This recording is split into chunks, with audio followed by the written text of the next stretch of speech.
میرا سوال ہے اباؤٹ کرپٹو کرنسی، کیا وہ اسلام میں حلال ہے یا حرام ہے؟ کئی 100 برس تک یہ بحث ہوتی رہی کہ یہ کاغذی کرنسی حلال ہے یا حرام ہے۔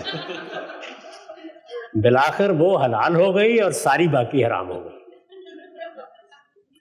اکبر علیہ آبادی کا ایک شعر ہے، آخر میں وہ سن لیجئے۔ انہوں نے کہا تھا کہ ڈاسن نے ایک بوٹ بنایا، میں نے ایک مضمون لکھا۔ جیسے باٹا ہے، اسی طرح کسی زمانے میں ڈاسن کمپنی کے جوتے ہوتے تھے۔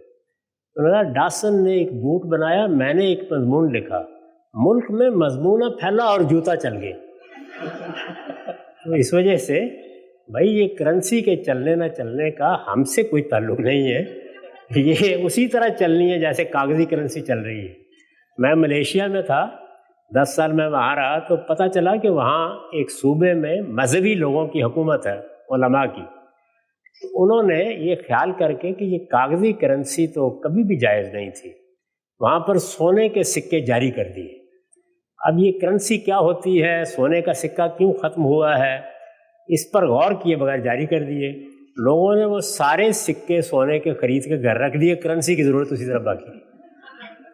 تو اس لیے یہ جتنی چیزیں ہیں ان کو اسی طرح طے ہونا چاہیے جیسے دنیا میں طے ہوتی ہیں۔ اس میں اگر کوئی اخلاقی لحاظ سے مسئلہ ہوگا تو مذہب اس پر گرفت کرے گا، ورنہ مذہب کو اس طرح کی چیزوں سے کوئی دلچسپی نہیں۔